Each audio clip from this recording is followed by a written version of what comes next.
Assalamualaikum warahmatullahi wabarakatuh. Saya Nazara Aurelia akan mempresentasikan modul 8 APSI. Tujuan pembelajarannya adalah menjelaskan tujuan dan elemen model desain, identifikasi elemen penting dari diagram komunikasi UML, buat tampilan diagram komunikasi model domain, identifikasi elemen dari diagram urutan UML, dan membuat tampilan dengan diagram urutan model desain. Berikut adalah peta prosesnya. Memperkenalkan model desain.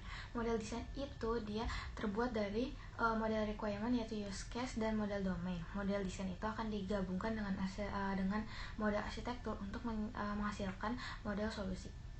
Diagram interaksi UML adalah nama kolektif untuk diagram berikut, yaitu diagram sequence, diagram komunikasi atau kolaborasi, dan interaction overview diagram.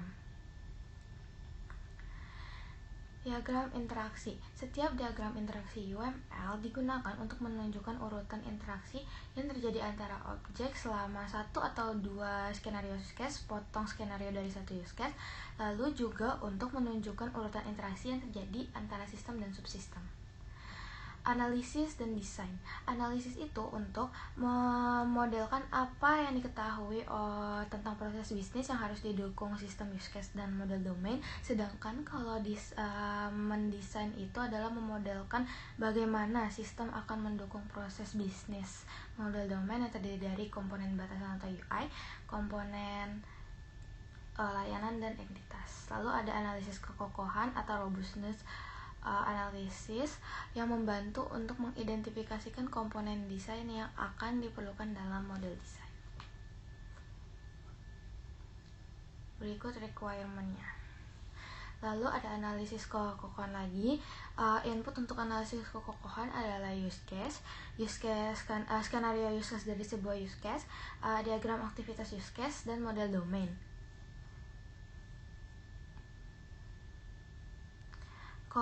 Komponen batasan adalah kelas batasan atau komponen yang digunakan untuk memodelkan interaksi antara sistem dan aktivitas, yaitu pengguna dan eksternalnya. Dilambangkan dengan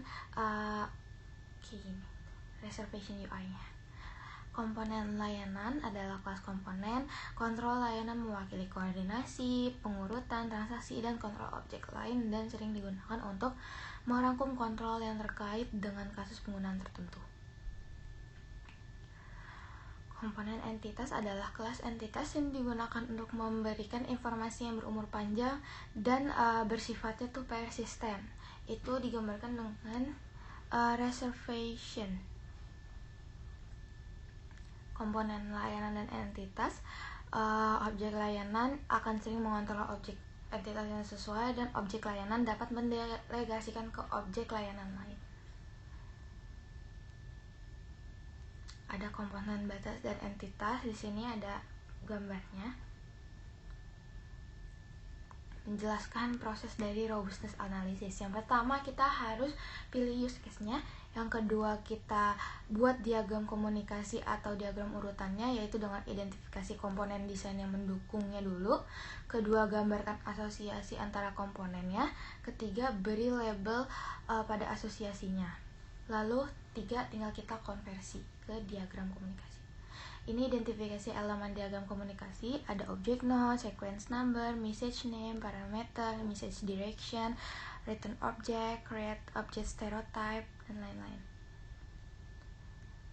Ini ada mengidentifikasi diagram komunikasi.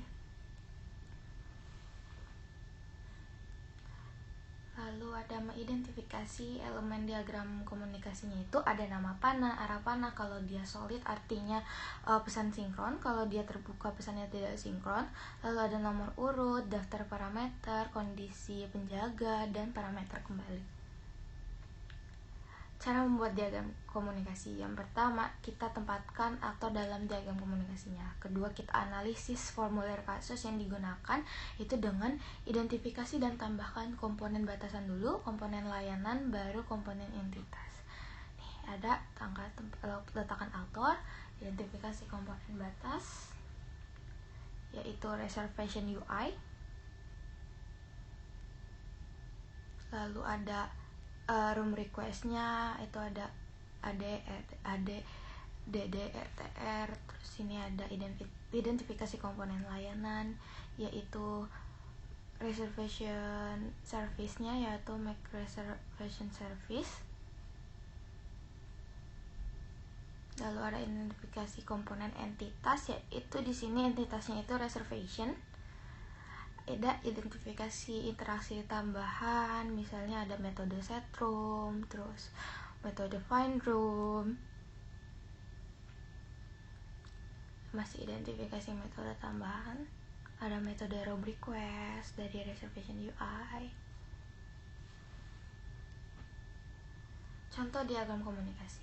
Nah, ada dua diagram komunikasi. Yang pertama skenario primer itu yang berhasil, dan skenario sekunder itu yang tidak berhasil, yaitu ketika kamar yang ditawarkan ditolak oleh agen pemesanannya. Ini contoh diagram komunikasinya. Ini contoh diagramnya lagi yang kedua. Lalu di sini kita akan bahas sequence diagram atau diagram urutan, yaitu diagram urutan itu memberikan berbagai perspektif yang berbeda tentang interaksi antar objek. Yang kedua, dapat digunakan sebagai pengganti diagram komunikasi, dapat dikomparasi ke atau diagram komunikasi, lebih dibuktikan bahwa berguna buat pengguna, dan menyorot urutan waktu interaksinya.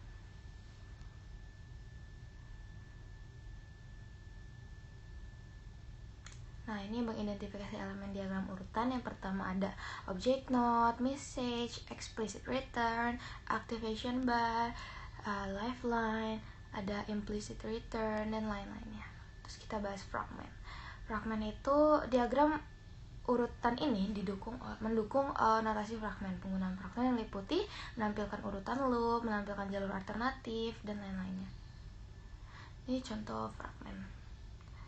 Contoh diagram urut. Nah, ada 3 diagram urut. Yang pertama itu di mana skenario premier yang berhasil dan skenario sekunder yang tidak berhasil itu digabung dalam fragment alt, lalu yang menampilkan skenario sekunder aja yang tidak berhasil, dan diagram urutan fragment yang menunjukkan perincian yang lebih halus untuk fragment get reservation details dan termasuk fragment loop. Ini contoh diagram urut. Nah, ini contohnya lagi. Kalau ini contoh fragment. Nah, ringkasannya adalah diagram interaksi digunakan untuk mengidentifikasi komponen desain yang memenuhi use case, lalu interaksi objek dapat divisualisasikan dengan UML, diagram komunikasi, dan diagram urutan. Pertanyaan dari saya adalah apa sih kegunaan diagram sequence? Terima kasih. Wassalamualaikum warahmatullahi wabarakatuh.